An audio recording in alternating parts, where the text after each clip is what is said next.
Hi, this is Jennifer Hasser, and I'm with Kendore Learning, and I'm with Malika Meidinger, and we are talking about the third way to use the Magic Mat. We want to teach kids kind of sequentially and give them an opportunity to master at an easier level and work our way up to something more difficult. And so what we do with this mat is we start using a blank one, and then we'll start using the same manipulatives. You can use different manipulatives. You can have them draw onto we use a sheet protector. You can have them draw with dry erase markers. There's so many ways to do this, but kids really like it when they have something to manipulate and move around. And when you have these, it's really easy to use so many different words to expand their vocabulary. So if we said, okay, we're going to take our tiger and we are going to put it in the center of the page, okay, directly under the A in mat. Facing the top? Facing the top. So its nose is facing the top Of the A. Okay.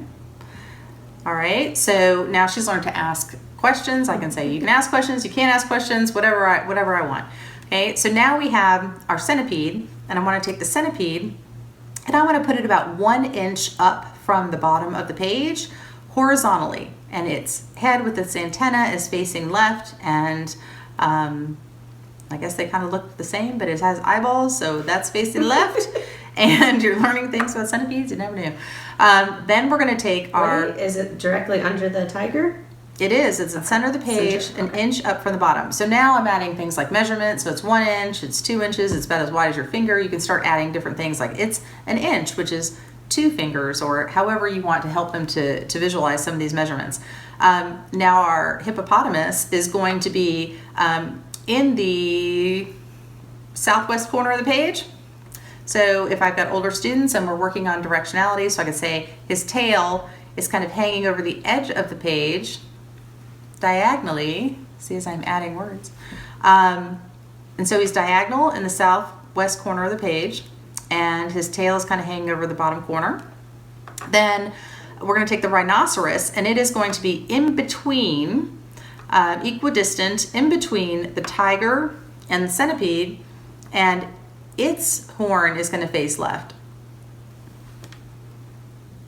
Yeah.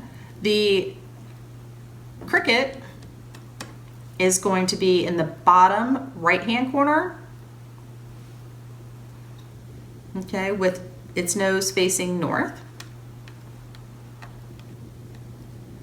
Okay, and the fly is going to be to the left of the cricket, and basically the second object if you're moving from the right side of the page in.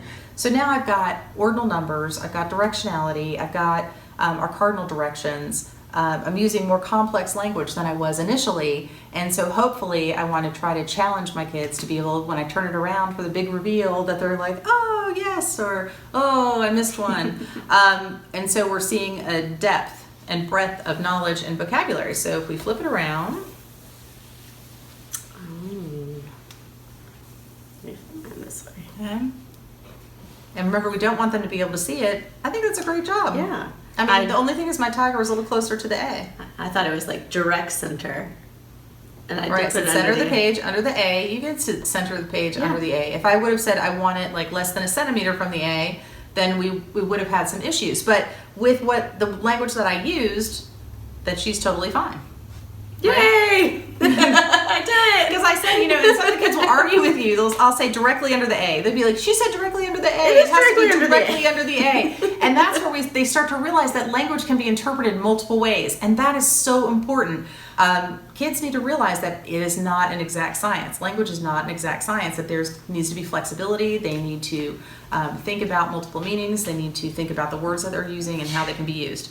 So this is a fabulous activity. If you are interested in using these activities, feel free to go to our website and download the mats for free.